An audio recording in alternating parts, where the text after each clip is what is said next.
Bom dia, pessoal! O nosso conteúdo semanal tratará do sistema imunitário, que é o nosso sistema de defesa. As orientações elas seguem as mesmas, portanto, vocês devem copiar os textos e responder as questões. E logo que terminarem o trabalho, fotografem e me mandem no particular, como a gente tem feito. Bom, então, para começar aqui, nós falaremos de maneira geral o que é o sistema imunitário e qual a função dele, né? Que função que o sistema imunitário desempenha em nós. Então, ele é constituído por estruturas e células de defesa, entre as quais se destacam os glóbulos brancos, que a gente já viu o que são nas aulas anteriores. Os glóbulos brancos, eles são células encontradas no sangue e na linfa. E a função dele é proteger o corpo, destruindo os micro-organismos e outros elementos estranhos ao organismo, compondo assim o sistema de defesa, né? O nosso sistema de imunidade, junto com os órgãos linfáticos. Esse sistema, ele nos dá imunidade.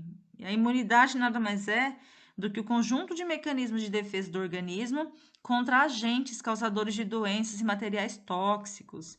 Então, nosso sistema de imunidade, ele faz a defesa do nosso organismo contra aqueles agentes do mal que podem provocar doenças, né? Ou provocar coisas ruins no nosso organismo. Então, aqui na imunização artificial, a gente não pode falar de sistema imunitário sem falar da imunização artificial, que nada mais são do que os soros e as vacinas. Então, existem partículas que são estranhas ao nosso organismo. Então, essas partículas, elas recebem o nome de antígenos.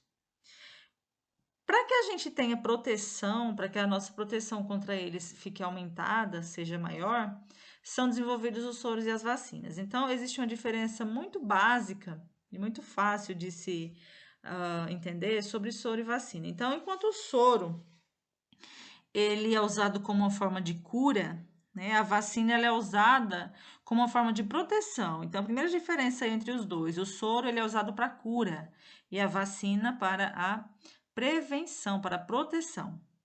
Então, o soro, diferente da vacina, não possui função preventiva, sendo usado apenas como uma forma de cura.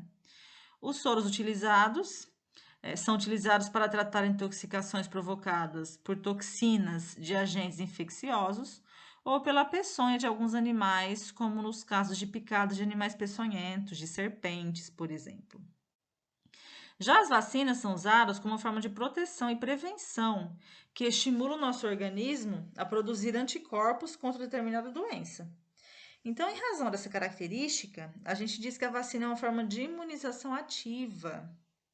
Ela realmente ocorre, realmente acontece. Elas são produzidas a partir de antígenos inativados ou atenuados, ou seja, a partir de pequenos pedaços ou até mesmo do vírus morto ou enfraquecido, que ao serem colocados no nosso corpo, ele vai estimular, ele vai fazer com que a produção de anticorpos e células de memória pelo nosso sistema imunológico aconteça.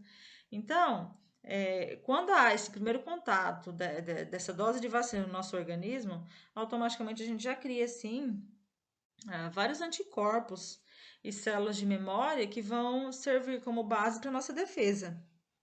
Assim, quando o nosso corpo for invadido novamente pelo mesmo antígeno, ou seja, tentar ser invadido pelo mesmo vírus, pela mesma doença, o organismo já terá formas de eliminá-lo rapidamente, antes de surgirem os sintomas da doença. E elas são usadas na prevenção de viroses e doenças bacterianas. Então, aqui, observem o quadro com atenção, tá? E procurem guardar as principais diferenças entre o soro e a vacina. Então, a vacina é usada na prevenção e o soro na cura.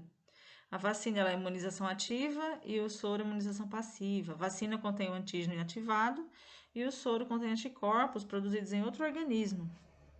A diferença básica entre os dois aqui nesse quadrinho comparativo que eu deixo para vocês. Aqui eu trouxe alguns problemas relacionados ao sistema imunitário. Então, o nosso sistema imunitário, como qualquer outro sistema do corpo humano, ele pode sim apresentar algumas falhas, né? E essas falhas elas podem ser por motivos genéticos ou em decorrência de determinadas doenças. Por exemplo, a AIDS, ela causa problemas no sistema imunitário. E aí, quando o sistema imunitário ele fica enfraquecido, ele permite o desenvolvimento de outras doenças que podem até levar à morte. O sistema imunitário também está envolvido com as rejeições de transplantes e também com as alergias. Então, o sistema imunitário, ele dá indícios de que ele não está legal e de que tem alguma coisa errada acontecendo. Primeira atividadezinha de vocês é a cópia do que foi colocado até agora, né? E a segunda parte é responder apenas a essas questõezinhas que eu deixo aqui. A primeira, qual é a função do sistema imunitário, de uma forma geral. E na questão 2, vocês vão assinalar uma única alternativa. Leiam com atenção, tá? Façam atividade com bastante empenho. Qualquer dúvida, vocês já sabem, né? É só me procurar.